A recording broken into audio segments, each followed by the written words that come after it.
नमस्कार प्रिय दर्शकों, एक बार पुनः आप सभी के सामने एक ज्ञानवर्धक प्यारी सी वीडियो लेकर हम हाजिर हुए हैं। चाहे मर जाना, मगर ये 3 बातें स्त्रियों को कभी मत बताना। मित्रों, आज की वीडियो बड़ी ही ज्ञानवर्धक और बहुत ही रोचक है। आज की वीडियो का मकसद है कि कभी भी इन 3 बातों को स्त्रियों या अपनी पत्नियों को नहीं बतानी चाहिए। जो भी पुरुष ये 3 बातें स्त्रियों को बता देता है, वह पुरुष सदा के लिए ही गरीब रहता है और हमेशा दुखी रहता है। तो प्रिय दर्शकों, वह कौन सी 3 बातें हैं जो पुरुषों को मरते दम तक अपनी पत्नी या स्त्री को नहीं बतानी चाहिए? मेरे प्रिय दर्शकों, यह 3 बातें हम आपको एक छोटी सी कहानी के माध्यम से बताने जा रहे हैं। प्रिय दर्शकों, आज की हमारी यह कहानी बहुत ही ज्ञानवर्धक और बहुत ही प्रेरणादायक है।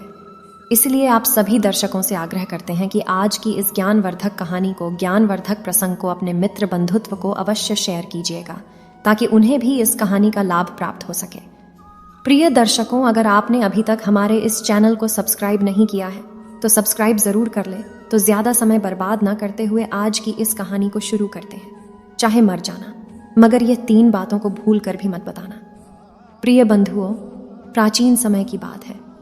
एक नगर में राम गोपाल नाम का एक व्यक्ति रहा करता था। राम गोपाल मन से बहुत ही भोला था और बहुत ही सीधा साधा था। मित्रों, उसने अपने जीवन में कभी किसी प्रकार का कोई पाप नहीं किया था। और राम गोपाल की जो पत्नी थी, थोड़ी भुलक्कड़ स्वभाव की थी और राम गोपाल के छोटे छोटे बच्चे भी थे। प्रिय बंधुओं, राम गोपाल अपनी पत्नी से किसी भी प्रकार की किसी भी बात को नहीं छुपाता था। वह अपने घर में अकेले ही काम करने वाला था। जिस नगर में राम गोपाल रहा करता था, उस नगर में सबसे गरीब केवल राम गोपाल ही था। उसके अलावा नगर में कोई भी गरीब नहीं था। हर कोई राम गोपाल की पत्नी और राम गोपाल का गरीब होने के कारण मजाक उड़ाया करते थे। प्रिय दर्शकों, राम गोपाल अपने गांव में जो बड़े बड़े सेठ थे, उनके यहाँ नौकरी क्या करता था और उनकी गायों को चराया करता था, उनकी भैंस चराता था और इसी से राम गोपाल का घर चल रहा था। उनसे ही 2 टाइम की रोटी मिल रही थी। परंतु एक दिन की बात है कि किसी कारणवश राम गोपाल जी जिस सेठ के यहाँ काम किया करता था, उस सेठ ने राम गोपाल को बुलाया और राम गोपाल से कहता है कि राम गोपाल, अब तुम्हें कल से आने की कोई ज़रूरत नहीं है, क्योंकि हमने तुम्हारे अलावा किसी दूसरे को काम पर रख लिया है, जिसकी वजह से अब हम तुम्हें नहीं रख पाएंगे और तुम्हारी जो पिछले महीने की पगार है उसे ही तुम ले जा सकते हो और यहाँ से जा सकते हो। उसके बाद राम गोपाल सेठ से अपने पिछले महीने की पगार लेकर अपने घर आ जाता है। राम गोपाल बहुत ही दुखी होता है और फिर घर जाकर राम गोपाल जैसे ही अपनी पत्नी को पैसे देता है तो राम गोपाल की पत्नी बहुत ही खुश होती है राम गोपाल की। परंतु उसके बाद राम गोपाल जब अपनी पत्नी को बताता है कि मेरी नौकरी छूट चुकी है, अब कल के बाद मैं कहीं नहीं जाऊंगा। उस दिन के बाद से राम गोपाल अपने घर में ही रहता था, क्योंकि राम गोपाल के पास अब कोई भी काम नहीं था। प्रिय दर्शकों, उसके बाद देखते ही देखते कई दिन बीत गए, परंतु राम गोपाल को कोई भी काम नहीं मिल रहा था और घर में रखे हुए जो पैसे थे जो उसे उसके सेठ ने दिए थे, वह भी धीरे धीरे खर्च हो रहे थे। उसके बाद राम गोपाल इस बात को सोचने लगता है कि अब हमारे घर का खर्चा कैसे चलेगा। हमारे घर में कमाने वाला केवल मैं अकेला हूँ और मुझे कुछ ना कुछ तो करना ही होगा, वरना इस तरह तो हम भूखे मर जाएंगे। दोस्तों, इस प्रकार देखते ही देखते कई दिन बीत गए और फिर एक ऐसा समय आता है जब राम गोपाल के घर में खाने के लिए एक दाना भी नहीं बचता है। राम गोपाल बहुत ज्यादा उदास हो जाता है और फिर मन ही मन अपने आप को कोसने लगता है। और फिर एक रात को राम गोपाल को अपनी पत्नी और अपने बच्चों के साथ भूखा ही सोना पड़ता है। और फिर जैसे ही दूसरे दिन सवेरा हुआ तो राम गोपाल घर से थोड़ी दूर एक जंगल में लड़कियां काटने के लिए जाता है। तो राम गोपाल को एक संत दिखाई देते हैं। जैसे ही राम गोपाल को वह संत दिखाई देते हैं तो राम गोपाल संत के नजदीक जाता है और फिर संत राम गोपाल को देखकर अपनी आंखें खोल लेते हैं। राम गोपाल उस विद्वान संत को प्रणाम करता है और प्रणाम करने के बाद उनके पैरों में गिर जाता है और कहता है कि है पितामह गुरुदेव, मेरे घर में खाने पीने के लिए दाना पानी नहीं है। मेरे बीवी और बच्चे भूखे मर रहे हैं। कृपया करें, मुझे कोई ऐसा सुझाव दें जिसकी वजह से मेरा घर ठीक तरह से चल सके। प्रिय दर्शकों, इस प्रकार विनती करने के बाद वह संत राम गोपाल की ओर देखता है और वह संत राम गोपाल की ओर देखकर यह पाता है कि वह बहुत ही सीधा है। उसने अपने जीवन में आज तक कोई पाप नहीं किया है। उसके स्वभाव को देखकर वे विद्वान साधु राम गोपाल से कहता है कि राम गोपाल, मैं तुम्हें आज ऐसे एक पेड़ के बारे में बताने वाला हूँ। अगर उस पेड़ के नजदीक जाकर तुम उस पेड़ से जो भी मांगोगे तो वह पेड़ तुम्हें लाकर दे देगा। और अगर उस पेड़ का एक छोटा सा भी भाग, छोटी सी भी लकड़ी तुम तोड़ लेते हो या काट लेते हो तो वह सोने में बदल जाएगी और इस तरह तुम अपने घर को चला सकते हो, अपने घर की गरीबी को दूर कर सकते हो। प्रिय दर्शकों, मगर संत राम गोपाल को यह बात भी कहते हैं कि अगर तुमने इस बात को अन्य किसी आदमी या किसी औरत को बताया तो उस दिन के बाद से तुम्हें वह किसी प्रकार की कोई वस्तु नहीं देगा और तुम्हें सब कुछ देना बंद कर देगा। दोस्तों, राम गोपाल तो सीधा साधा था और राम गोपाल उस संत के द्वारा बताए गए उस पेड़ के नजदीक जाता है और पेड़ के नजदीक जाकर राम गोपाल को सबसे पहले अपनी बीवी और अपने बच्चों की याद आ गई और फिर राम गोपाल सबसे पहले उस पेड़ से एक बोरी चावल मांगता है। जैसे ही राम गोपाल वृक्ष से एक बोरी चावल मांगता है तो झट से ही ना जाने कहां से एक बोरी चावल राम गोपाल के सामने आ जाते हैं।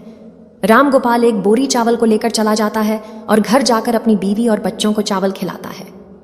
उस दिन राम गोपाल ने अपनी पत्नी को यह नहीं बताया था कि मैं चावल कहां से लाया हूं, परंतु फिर जैसे ही राम गोपाल दूसरे दिन उसके पास जाता है, राम गोपाल उस पेड़ से 5 सोने की मुद्राएं मांग लेता है और जैसे ही राम गोपाल मांगता है, झट से राम गोपाल को 5 सोने की मुद्रा दे देता है और राम गोपाल 5 सोने के सिक्के पाकर खुश हो जाता है और अपने घर को आ जाता है। घर जाकर राम गोपाल अपनी पत्नी को 5 सोने के सिक्के देता है तो राम गोपाल की पत्नी भी बहुत खुश होती है। राम गोपाल की पत्नी ने जैसे ही राम गोपाल के हाथ में 5 सोने के सिक्के देखे तो भी राम गोपाल से पूछने लगी कि आखिर तुम यह कहां से लाए हो, तो राम गोपाल अपनी पत्नी को सारी बातें बता देता है। प्रिय दर्शकों, उसके बाद राम गोपाल अपनी पत्नी से कुछ नहीं छुपाता, मगर राम गोपाल की पत्नी भी पता था कि उसकी पत्नी भुलक्कड़ है। वे सारी बातें अपने पड़ोसियों को बता देती हैं, जो भी उसे बताता हूं उसे बता देती है, लेकिन उस बात को भूलकर राम गोपाल अपनी पत्नी को सारी बातें बता देते हैं। उसके बाद देखते ही देखते कई दिन बीते गए। राम गोपाल किसी तरह रोज 5 सोने के सिक्के उस वृक्ष से मांग कर लाने लगा और फिर एक दिन की बात है, राम गोपाल उस वृक्ष से हजारों सोने के सिक्के मांग लेता है और जैसे ही राम गोपाल मांगता है तो झट से एक बोरी भरकर राम गोपाल के सामने सोने के सिक्के आ जाते हैं। राम गोपाल एक बोरी सोने के सिक्कों को अपनी बैल की पीठ पर रखकर अपने घर ले जाता है। दोस्तों, वह सोने के सिक्के पाकर और उस विद्वान संत का आशीर्वाद पाकर राम गोपाल देखते ही देखते बहुत धनवान हो गया। राम गोपाल के पास बहुत सारा धन हो गया। राम गोपाल जी सेठ के यहाँ नौकरी किया करता था। उससे भी ज्यादा तरक्की राम गोपाल ने कर ली और राम गोपाल उससे भी ज्यादा धनवान हो गए। दोस्तों, यह सब देख करके राम गोपाल के सारे गांव वाले दंग रह गए और वे सोचने लगे कि आखिर यह भोले स्वभाव का राम गोपाल इतना धनवान क्यों हो रहा है। दोस्तों, राम गोपाल से अगर कोई भी इस बात को पूछता कि तुम आखिर इतनी जल्दी धनवान कैसे हो रहे हो, तो राम गोपाल किसी को भी सच नहीं बताता था, क्योंकि राम गोपाल से विद्वान साधु ने किसी को बताने के लिए मना किया था। तो वे लोग राम गोपाल को छोड़कर राम गोपाल की पत्नी से इस बात को पूछने लगे। तो मित्रों, तो आपको पता ही है कि राम गोपाल की जो पत्नी है वह भुलक्कड़ स्वभाव की थी। उसके पेट में कोई भी बात नहीं पचती थी। तो राम गोपाल की पत्नी सारी बातें गांव वालों को बता देती थी कि आखिर मेरा पति कहाँ से धन लाता है। तो राम गोपाल की पत्नी सारी बातें उनको बता देती है। राम गोपाल जब एक दिन फिर से उस वृक्ष के पास धन लेने के लिए जाता है तो वह वृक्ष राम गोपाल को धन नहीं देता है। राम गोपाल कई बार उससे मांगता है, मगर राम गोपाल के मांगने पर भी वृक्ष राम गोपाल को कुछ नहीं देता है। मित्रों, उस दिन राम गोपाल फिर वापस से अपने घर आ जाता है और इस चीज के बारे में ज्यादा नहीं सोचता है। मगर जब राम गोपाल दूसरे दिन फिर से वृक्ष के पास जाता है तो उस दिन भी राम गोपाल कई घंटे तक उस वृक्ष से मांगता ही रहता है, मगर कुछ भी उसे प्राप्त नहीं होता है। फिर राम गोपाल निराश होकर सोचता हुआ अपने घर आ जाता है। राम गोपाल अपने घर आकर अपनी पत्नी से कहता है कि हे भाग्यवान, आज मैं वृक्ष के यहाँ जाकर आया हूँ, मगर वृक्ष से आज जब मैंने धन मांगा तो वृक्ष ने कुछ नहीं दिया। कहीं तुमने किसी को वृक्ष के बारे में बता तो नहीं दिया। तो दर्शकों, राम गोपाल की पत्नी भुलक्कड़ स्वभाव की थी और वह अपने मन में किसी भी प्रकार की बात नहीं छिपाती थी। तो राम गोपाल की पत्नी राम गोपाल से कहती है कि पिया जी, जब मुझे गांव वालों ने पूछा कि इतना सारा धन तुम्हारे पास कैसे आ रहा है, तो मैंने उन सबको बता दिया। दोस्तों, अपनी पत्नी के मुख से यह बात सुनकर राम गोपाल समझ जाता है कि हो ना हो, यह सारी करतूत मेरी बीवी की ही है। उसके बाद में राम गोपाल अपनी पत्नी को बहुत डांटता है और फिर इस तरह से कई महीने बीत जाते हैं। राम गोपाल के पास जो धन था वह धीरे धीरे खर्च होता जाता है और देखते ही देखते राम गोपाल फिर अमीर से गरीब होने लगता है। और फिर से राम गोपाल की स्थिति वही हो जाती है कि राम गोपाल के घर में खाने के लिए दाना नहीं बचता है।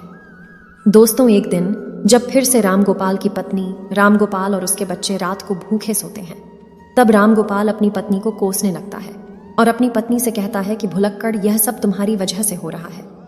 अगर मैं तुम्हें ना बताता तो आज यह दिन नहीं देखना पड़ता, राम गोपाल अपनी पत्नी से कहता है। मगर मित्रों कहते हैं कि अब पछताए होत क्या, जब चिड़िया चुग गई खेत, इस प्रकार राम गोपाल अपनी पत्नी से कहता है। मगर अब बहुत लेट हो चुका था मित्रों। फिर एक दिन राम गोपाल उस संत को ढूंढने के लिए फिर से जंगल में जाता है, मगर राम गोपाल को वह संत, विद्वान, साधु उस पूरे वन में, पूरे जंगल में नहीं मिलता। विद्वान साधु को पूरे जंगल में ढूंढते ढूंढते कई घंटे बीत जाते हैं और फिर कई घंटे बाद राम गोपाल को संत मिल जाते हैं। संत मिलते ही राम गोपाल उनके चरणों में गिरकर रोने लगता है, गिड़गिड़ाने लगता है और कहता है कि हे गुरुदेव, आखिर मुझसे ऐसी कौन सी भूल हो गई है जिसकी वजह से आप मुझसे रूठ गए हो। आप ही मेरे दाता हो, आप ही मेरे विधाता हो। हे विधाता, आप मेरी भूल को माफ करें, क्योंकि मेरी एक भूल के कारण आज मेरे बच्चे भूखे सो रहे हैं। इसलिए हे भगवान, आप मेरी सहायता करें मित्रों। उसके बाद में विद्वान संत राम गोपाल से कहता है कि राम गोपाल, अगर ऐसी बात है तो मैं तुम्हें माफ़ करता हूँ, परंतु आज मैं तुम्हें एक बात बताने वाला हूँ। और मेरी बात यह है कि कभी भी जीवन में यह 3 बातें किसी भी पुरुष को, अपनी पत्नियों को, अपनी स्त्रियों को नहीं बतानी चाहिए। जो पुरुष इन बातों को बताता है वह पुरुष जीवन में सदा के लिए दुखी रहता है, सदा के लिए जीवन में गरीब रहता है। दोस्तों, उसके बाद विद्वान संत कहते हैं कि राम गोपाल, अगर इन 3 बातों को तुम आज से ही अमल कर लोगे तो फिर से तुम्हारे अच्छे दिन आ जाएंगे। तुम्हारे पास ठीक उसी तरह धन आने लगेगा जिस तरह तुम्हारे पास पहले था। प्रिय दर्शकों, वह संत राम गोपाल को पहली बात बताने लगता है और कहता है कि सबसे पहली बात यह है कि कभी भी किसी पुरुष को अपनी पत्नी को अपनी कमाई का जरिया नहीं बताना चाहिए, क्योंकि अगर आप अपनी पत्नी को, एक स्त्री को कमाई का जरिया बता देते हैं और अपनी कमाई के बारे में बता देते हैं तो वह उस कमाए हुए धन को खर्च करने पर रोक लगा देती है, अर्थात उस धन को बिल्कुल भी खर्च नहीं करने देती और साथ ही उसके जरिए के बारे में पूरे गांव में ढिंढोरा पीट देती है और अपनी बड़ाई समझकर, अपनी तारीफ समझकर लोगों को बता देती है, और जिसमें मानहानि एक पुरुष को ही होती है। दोस्तों, जिस प्रकार से राम गोपाल की पत्नी ने गांव के अन्य लोगों को कमाई का जरिया बताया था, ठीक उसी प्रकार किसी भी पुरुष को अपनी कमाई का जरिया और अपनी कमाई के बारे में कभी भी किसी स्त्री को, अपनी पत्नियों को नहीं बताना चाहिए। दोस्तों, दूसरी बात की, किसी भी पुरुष को अपनी पत्नी को अपनी कमजोरी नहीं बतानी चाहिए, क्योंकि जो पुरुष अपनी पत्नी को कमजोरी बताता है तो वह खुद फंस जाता है। क्योंकि अगर आप अपनी पत्नी को अपनी कमजोरी बताते हो तो वह बार बार आपकी कमजोरी को पकड़ लेगी और आपसे अपना काम करवाने लगेगी, कमजोरी को पकड़कर आपको दबाने लगेगी। और अगर आप अपनी कमजोरी अपनी पत्नी को बता देते हैं तो आप अपने जीवन में हमेशा पछताते ही रहोगे। दर्शकों, इसलिए किसी भी पुरुष को अपनी पत्नी को अपनी कमजोरी नहीं बतानी चाहिए। तीसरी बात की, किसी भी पुरुष को अपनी पत्नी को अपने जीवन में हुए अपमान के बारे में नहीं बताना चाहिए, अर्थात जो पुरुष अपनी पत्नी को अपनी अपमान के बारे में बताता है तो वह पत्नी हर बात पर, छोटे छोटे झगड़े पर आपके उस अपमान के बारे में बोलकर, इसका हवाला देकर आपको परेशान करेगी, आपको मजबूर करेगी और बार बार उस अपमान का हवाला देगी। क्योंकि स्त्रियां धर्म और कर्म से बंधी हुई होती हैं, उनके मन में उनकी अपनी इच्छाएं छुपी होती हैं और यह अपनी बातों को अन्य लोगों को नहीं बताती है, मगर दूसरों की बातों को दूसरे तक अवश्य ही बता देती है। इसलिए अगर आप अपने अपमान के बारे में अपनी पत्नी को बताते हैं तो इसमें आपको 100% मानहानि होती है। प्रिय मित्रों, यह 3 बातें कभी भी एक पुरुष को अपनी पत्नी को नहीं बतानी चाहिए। तो मित्रों, ठीक इसी प्रकार विद्वान साधु राम गोपाल को यह 3 बातें बता देता है। राम गोपाल संत के द्वारा बताई गई 3 बातों पर अमल करता है और उसके बाद में अपने घर जाता है और घर जाकर इन 3 बातों पर अमल करने लगता है। और जब अपनी पत्नी को 3 बातें नहीं बताता है तो राम गोपाल फिर से रंग से राजा बन जाता है। तो दोस्तों, इस प्रकार यह 3 बातें अपनी पत्नी को नहीं बतानी चाहिए। दोस्तों, यह कहानी आप सभी को कैसी लगी कमेंट बॉक्स में ज़रूर बताइएगा। अगर अच्छी लगी हो तो वीडियो को लाइक और शेयर कर दीजिएगा और कमेंट में जय श्री कृष्णा ज़रूर लिख दीजिएगा। प्रिय दर्शकों, वीडियो को अंत तक देखने के लिए आप सभी का धन्यवाद। जय श्री कृष्णा।